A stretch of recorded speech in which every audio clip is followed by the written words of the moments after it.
Well, today's the day. The EU decided to finally go and do it, and they passed that Article 13 that's been getting kicked around, and we've been, kind of hearing rumblings about for the last few, I don't know, it seems like a few years. Maybe it's only been a year or a few months or whatever, but anyway, if you're in the information technology business, if you have any interest at all in internet freedom, you can't help but notice something like this and want to comment about it.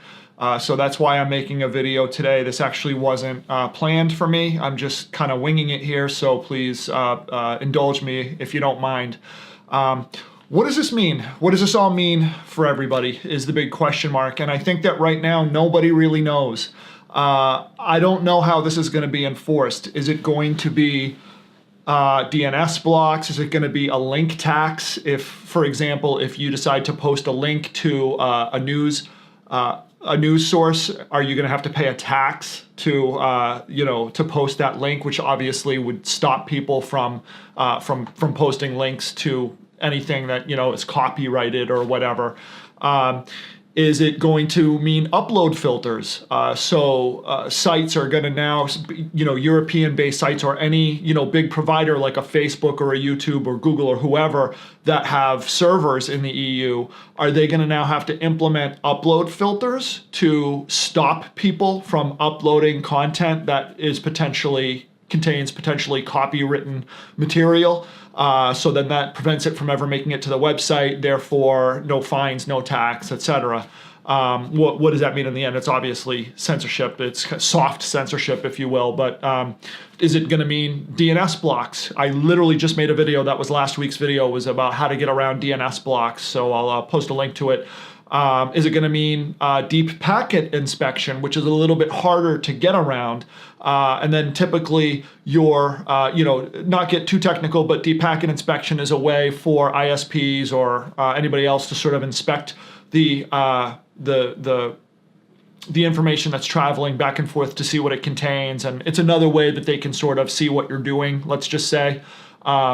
Usually the way around that would be a VPN, and I would say that is the big thing to look out for now. If you start hearing rumblings about VPNs becoming illegal in the EU or anywhere else for that matter, that's when your radar should really go. I mean, it really should have gone off already, especially, anyone, if you're in the EU, obviously people from all over the world see my videos.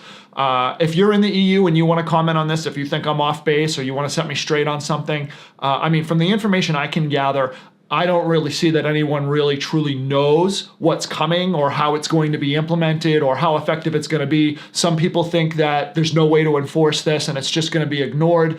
Other people think that, if they do go full bore with this, it'll cause so much litigation and financial strain that, there could be sort of like a corporate revolt, if you will, where they put their lobbying efforts in place and try to get the whole thing repealed. Is it going to end up resulting in civil uprisings? Only the people of those countries can decide that. I think that there's a reason why it was targeted at the EU and not, America, for example. You can use your imagination as to why. The other question is, and I think this is the one that's got a lot of people pondering. I think the illusion here is that these, stupid unelected bureaucrats are so stupid that they just don't understand how the internet works and they just don't get it. And that's why they would propose and pass such a boneheaded and ridiculous piece of legislation that, essentially censors the internet. I'm calling it sort of a soft censorship. It's not like they're saying, well, you're not allowed to post this or we're going to block that or whatever. But basically they're making it so that if you use the internet the way we're all used to using it, which is, indiscriminately posting links to websites whenever the hell we want and making memes and, using copyrighted material here and there, you're going to be sued into oblivion. Or the company, the social media provider where you're posting that information is going to be sued into oblivion, and thereby they're going to make it impossible for you to do that. So in a way, it's sort of censorship without the name. And I think that's the obvious goal here. The internet, without question, is the greatest creation of mankind in terms of communication and freedom of information. And I keep harping on this, but it's just, I think we're at a flashpoint right now. In the last few videos I've made, I've talked about how it seems like every day we wake up and that freedom of information window is shrinking and shrinking and shrinking and shrinking. And so getting back to my last point, like I said, I'm winging it here, but a minute ago I talked about, are these politicians just so stupid that they just don't get it or whatever? I don't think that's the case at all. I think they know exactly what they're doing. And I think they're doing it for a few different reasons. Either they're being told to do it by the people above them that actually control them, or it's a matter of they want to roll the censorship out because they see how dangerous information is becoming.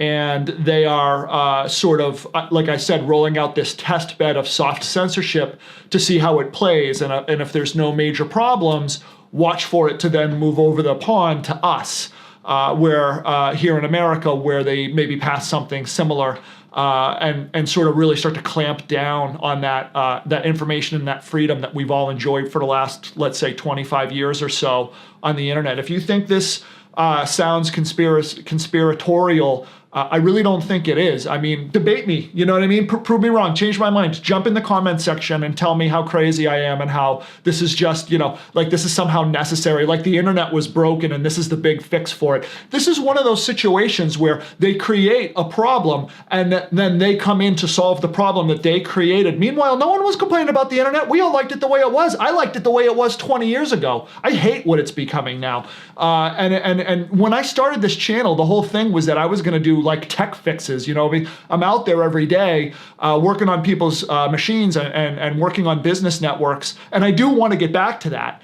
But on the same time, I do watch what's going on, and I can't help but notice every single day I'm just seeing the freedom of information shrink and shrink and shrink, and people need to get out there. I mean, not that YouTubers haven't. YouTubers have been out there talking about this for sure, that the big dogs, the ones that are going to be affected by this a lot more than I am. I don't monetize anything. I don't make a dime off this stuff, but there are people that do, and they're going to be much more affected by this than I am. For me, it's more that my channel is starting to become a little bit more focused on issues like this, and so I'm just kind of jumping out there to say, like, here's my opinion on it as someone that has been on the internet since day one, and I know a fair bit about how it works, and I'm watching that freedom go away, and I just want to call attention to it. So the big question is, how will it be enforced? And that I don't know. I don't know that anybody knows the answer to that question. And then the other question is, how will it affect the U.S.? So my just gut feeling is that the way it's going to work is that it won't affect anybody that doesn't have a physical presence in the EU, meaning corporate offices or servers. So if you're a US based company and you don't have offices in the EU and you don't have servers over there, and you're not selling and you're not courting that audience, it probably isn't going to affect you at all. But if you're a Google or a Facebook or an Amazon or whoever, and you do have data centers over there and you do have physical offices over there, then this is definitely going to affect your business model big time. And no one's obviously going to feel bad for them, but who I feel bad for is just the average user who wants to go on a website and post a link to a news story, or creates a meme with, a picture of, I don't know, something from the news or something that's quote unquote copyrighted and put some text on it. And now you're going to get fined for that, or you're going to get sued for that or whatever. Or you start seeing sites disappear, via site blocks and stuff like that. But again, the next step to watch for here is the VPN bans. If you start seeing VPN bans come down the line, then the fix is in. That we're at a different time now where the clamping down of information is at a critical mass. So we're going to see, every time something like this comes down the pike, I keep thinking to myself, oh, this is going to be the moment where everyone wakes up. This is going to be the moment where people flip out. This is going to be the moment where people take back control. And it never is. So that's it. This is definitely a rant. And feel free to, set me straight or let me know what you think. I welcome it. I love, especially when people from across the world comment on the channel. I love the different perspectives, and I love hearing about people's opinions on stuff like that. So let me know what you think, and thanks for watching.